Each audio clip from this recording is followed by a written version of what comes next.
Bonjour à tous, aujourd'hui nous allons parler de la trigonométrie et du théorème de Pythagore. On se présente, nous sommes le groupe des écocolos, on est tous en pré-apprentissage à l'ETML. Je m'appelle Romain, j'ai 16 ans et je suis dans la section bois. Lui, il s'appelle Antoine. Bonjour, il a 16 ans et il est dans la section informatique. Et lui, il s'appelle Diego. Bonjour. Il a 17 ans et il est dans la section polymécanique. Pour commencer, nous allons vous présenter la trigonométrie. Puis nous allons vous faire quelques exercices. Ensuite, nous allons vous présenter Pythagore et vous donner quelques exercices également. Nous allons faire un petit résumé de la matière vue aujourd'hui. Et pour finir, une série d'exercices vous sera mis à votre disposition pour ceux qui veulent encore s'exercer. La trigonométrie est utile dans une grande partie des métiers manuels comme la polymécanique, l'ébénisterie, la menuiserie, etc. L'hypoténuse est toujours le côté le plus grand et aussi le côté opposé de l'angle droit. Les deux autres côtés varient selon où se situe l'angle recherché. L'opposé porte bien ce nom. C'est le côté en face de l'angle recherché, nommé généralement alpha. Et évidemment, il reste un dernier côté, nommé adjacent, qui est l'un des côtés qui touche l'angle alpha, mais qui n'est pas l'hypoténuse. Il est primordial de se souvenir que ces deux chapitres ne fonctionnent que dans des triangles rectangles. Remarque, il ne faut pas oublier de mettre sa calculatrice en degrés et pas en radians ou gradients. Les formules de trigonométrie permettent de calculer les longueurs des deux autres côtés d'un triangle rectangle lorsqu'on connaît la longueur d'un côté et les mesures d'au moins un angle en plus de l'angle droit. Ils permettent aussi de calculer les mesures des deux angles autres que l'angle droit si on connaît les longueurs d'au moins deux côtés.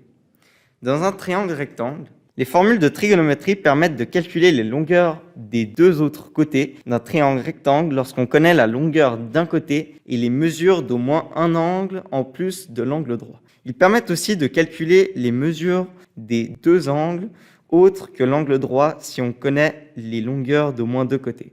Je vous donne quelques exemples. Avec K.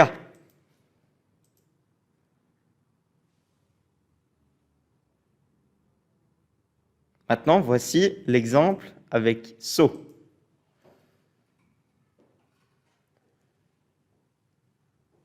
Et le dernier exemple est avec TOA. Dans un triangle rectangle, le cosinus de alpha est défini par l'adjacent sur l'hypoténuse.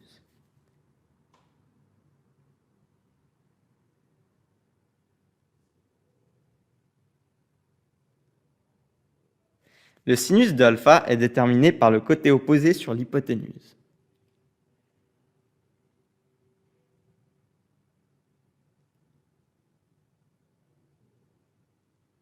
La dernière formule de base à connaître est la tangente, qui est indiquée par l'opposé sur l'adjacent.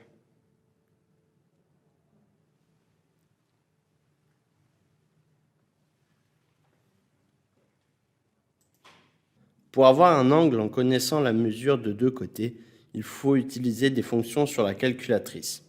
Sur certaines, cos-1, sin-1, tan-1, ou arc-sin, arc-cos, arc-tan. Donc cela nous donne alpha est égal à cosinus-1 du côté adjacent sur l'hypoténuse. Le sinus, le cosinus et la tangente d'un angle n'ont pas d'unité. Pour se souvenir de ces trois formules, il y a deux phrases mémotechniques. Il n'y a pas besoin de toutes les connaître par cœur, mais cela est toujours utile de s'en souvenir. Une des phrases est « casse-toi » pour « casse-toi ». Et l'autre est « cosagip, sinopip, tanopage ». La trigonométrie est aussi utilisée pour les pentes. La pente du droite est le rapport entre la variable verticale et la variable horizontale. On exprime souvent la pente sous forme de pourcentage. La formule qui lie la pente avec les deux variables est la pente est égale à la variable verticale sur la variable horizontale.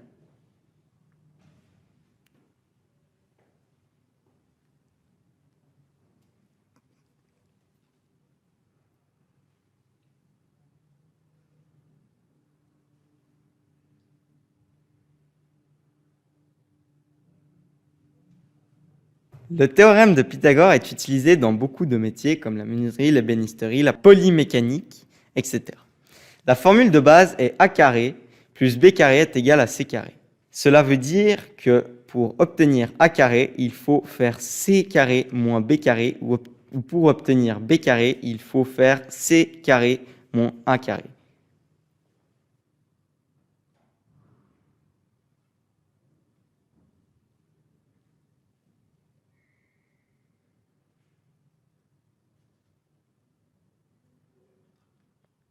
Quelques exercices à votre disposition.